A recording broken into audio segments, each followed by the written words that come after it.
Hello there, you're watching Talking Europe on France 24, our weekly appointment with the people making decisions that shape this continent. Now, the past week in Europe has seen great highs and great lows for the European Union. Highs in the shape of news that the first COVID-19 vaccines could get their first initial approval by the end of this year. And lows, though, in the shape of a burgeoning democratic crisis. This after Hungary and Poland vetoed the next €1.8 trillion budget package in protest at a plan to make the transfer of EU funds to member states conditional on them respecting rule of law commitments.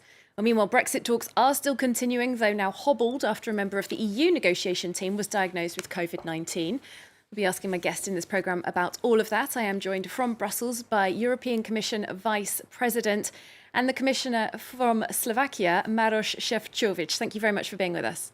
Thank you very much for your invitation. Well, I'd like to get started, Mr. Sefcovic, with that news about the European Union budget, this veto by Hungary, Poland, on those grounds of the conditionality of EU fund transfers regarding rule of law respect. What's your reaction to this continued veto, this doubling down by Hungary and Poland, now joined with support as well by Slovenia? Yes, I have to say that it was such an unfortunate surprise, I would say, for everyone, because we've been really in a celebratory mood over the summer when this, I would say, the agreement of historic proportions on, I would say, even opening new European chapter was found, and when we decided to equip the European Union with a budget, as you rightly pointed out, 1.82 billion euros. So now we are really in a final stretch, and the agreement was found last week between the Council, meaning the Member States, and the European Parliament, and a few days later it was vetoed by Hungary and Poland. So I think that now being kind of conscious of that not only historic opportunity, but the importance of equipping ourselves with adequate financial means and resources to tackle not only COVID crisis, but economic and social consequences of it, we will really work relentlessly to find the solution. And that's, I think, what would be the priority of the next days. I'd like to put to you something that Hungary's Justice Minister, Judit Varga, said. She argued that Hungary, in her view, is the victim of ideological games. And she said that the legal basis for this rule of law conditionality is unfounded. What would you say to her? I think that we have this, I would say, regular exchanges at the General Affairs Council, where I represent the Commission, and from European countries, the Europe ministers are attending. And we adopted the first of rule of law report in September, not only for Hungary and Poland, but for every single member state. And we had such a screening exercise just this week. So I can say that what we try to do is to be as objective as possible, to create the possibility for other countries to comment, to listen to the countries which is being screened, and we really do our utmost to be fair to all member states. And I think that we also have to respect that if such a large sums of money are going to be spent in the member states, that all taxpayers want to be sure that the money are spent in accordance with the rule of law, that there are enough anti-corruption measures taken, and that simply we are supporting something which is good. And of course, the rule of law is part of our core values of the European Union, and therefore I hope that with additional negotiations we can solve this issue, because it's very difficult not only for the citizens in 25 member states, but I'm sure that for the citizens and business people in Poland and Hungary as well. Well, as we both said, this €1.8 trillion package was provisionally approved all the way back in July. And the second wave of the pandemic, as we know, hitting hard now in Europe.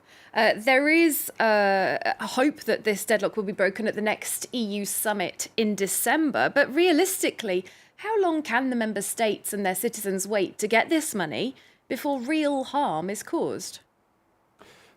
You know, the European budget is I think, very complex issue, but we have some programs which are going on, and they continue to be implemented also, I mean, after the 1st of January, more or less, the current budget, which is there until the end of the year, because we have this so-called N+2 rule, where, you know, very often the programs are being finalized even 2 years after the official budgetary period is over. But I believe that with the agreement before the end of the year, we can mobilize already the new budget and financial resources very quickly. We have seen that when we sold our first social bonds on the market, there was enormous interest for these European Commission bonds. We got very favorable terms, and we see this a very key tool for the future. And one more thing I would add, that all the member states are getting ready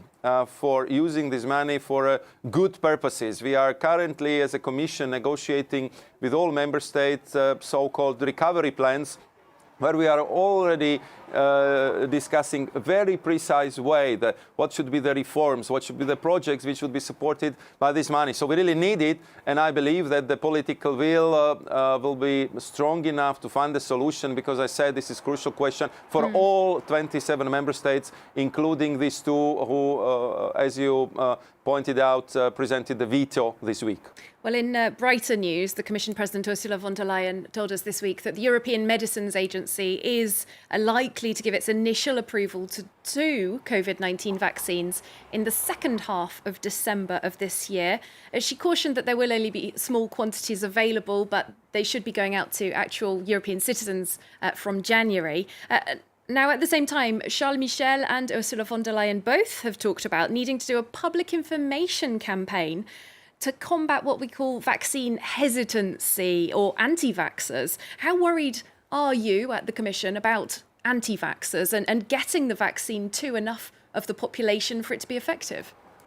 I think that's a very important question, because one thing is, as you rightly pointed out, to make sure that we would get enough vaccines. And the good thing is that thanks to really this advanced work and advanced payment provided by the European Commission and very difficult negotiations with the suppliers, we secured 1.2 billion doses of vaccine for our citizens in Europe. Second, I would say a big task would be now to take on all the, I would say, fake news and a hybrid spread of information which are disseminated by so-called anti-vaxxers. And therefore, we would point out to all the merits, the quality of the prepared vaccines, the very rigorous tests these vaccines have to undergo before they've been distributed to the member states. And our European medical agency is extremely thorough, and they are working in a close touch with the American partners. So there will be really a lot of